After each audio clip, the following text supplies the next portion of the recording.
Por último, en esta clase vamos a hablar sobre la tradición con mayúscula, ¿sí?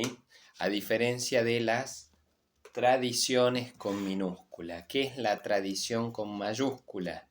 Justamente la tradición junto con la Sagrada Escritura son los dos modos de la revelación, son los dos modos en que Dios se nos revela, a través de la Sagrada Tradición, insisto, con mayúscula, y de la Sagrada Escritura.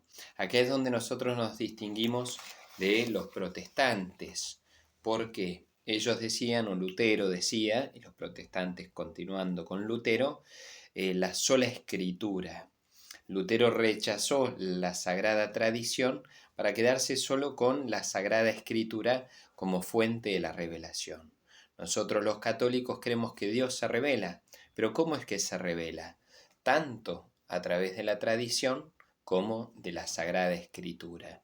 Por eso, si bien para nosotros, sin lugar a dudas, es importantísima la Escritura, no adherimos a lo que decía Lutero de solo la Escritura, sino para nosotros Dios se revela a través de la Escritura y de la tradición. Y de hecho están las dos cosas unidas, porque tenemos Sagrada Escritura gracias a la tradición. No es que de golpe brotó la Biblia de la nada y supimos que esto era el texto canónico y la Sagrada Escritura, sino que hubo una tradición que nos hizo decir a la Iglesia que estos libros son los canónicos y que estos libros son los que conforman la Sagrada Escritura. Insisto, no estaba esto así y Pedro y Pablo iban con el librito, con los libros canónicos, sino que hubo una tradición que avaló como canónicos estos libros de la Escritura. Dios se nos revela a través de la tradición con mayúscula y la Sagrada Escritura. A diferencia de las tradiciones, ¿qué son las tradiciones con minúscula? A veces hablamos de tradiciones incluso en Biblia, puede que escuchemos tal vez más adelante la tradición eloísta, la tradición deuteronomista, la tradición sacerdotal. Son distintas tradiciones con minúsculas, ¿sí? Con minúscula, que no son la sagrada tradición de la Iglesia, sino tradiciones que había en el pueblo de Israel o tradiciones que hoy en día nuestro pueblo tiene. Son dos cosas distintas, pero hay que tenerlas en cuenta. Tal vez algunos textos, si bien este es un tema muy complejo y quedaría para mucha charla, acá vamos a esbozar con algunos textos y simplemente dejar esto enumerado. Insisto, es muy importante saber que la Iglesia Católica cree que en las dos son fuente de la revelación, la tradición y la Sagrada Escritura.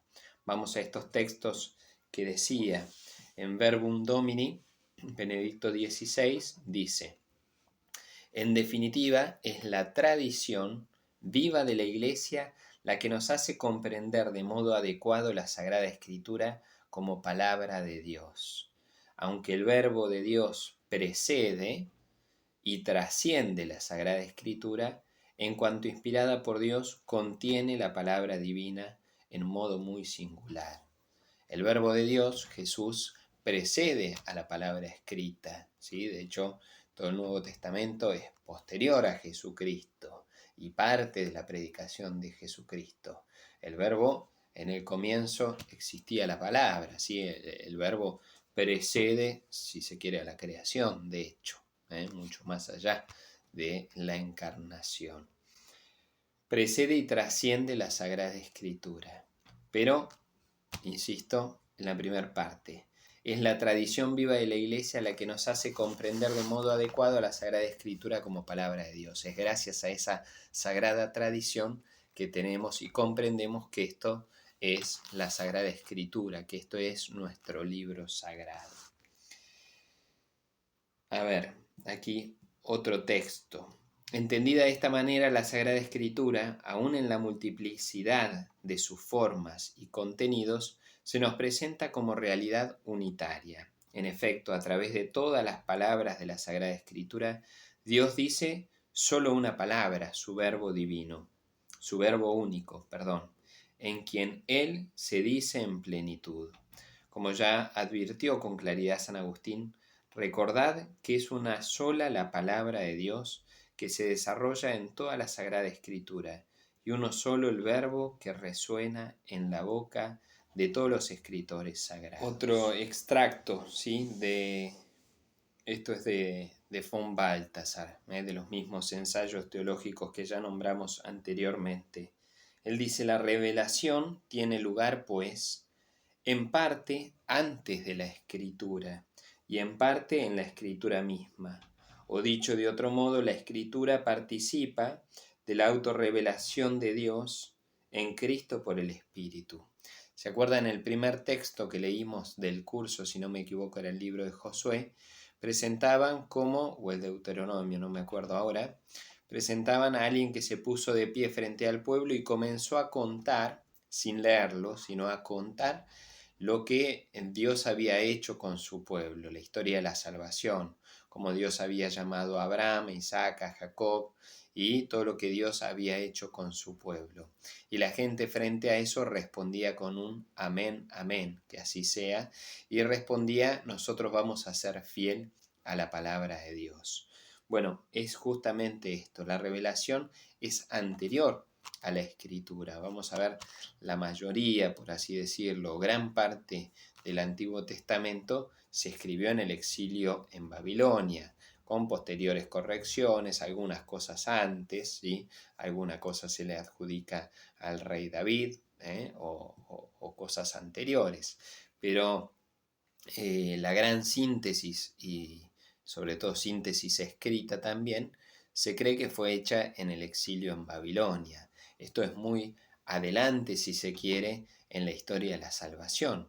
Hubo muchísimo antes de poner escrito todo esto que sigue siendo revelación de Dios y que entra dentro de la tradición también del pueblo de Israel. Sería tal vez demasiado ahondar en esto y creo que nos vamos a enmarañar demasiado.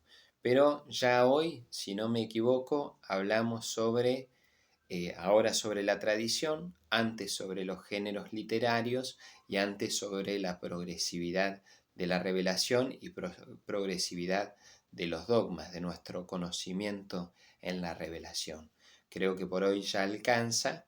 Más adelante, ahora voy a ver si hacemos una introducción en la historia de la salvación o si ya podemos ir agarrando algún libro representativo del Antiguo Testamento, alguno del Pentateuco, alguno tal vez de los libros históricos, tal vez alguno de los profetas, y así ir como teniendo un cierto pantallazo del Antiguo Testamento para poder después hacer algo similar con el Nuevo y especialmente con los Evangelios.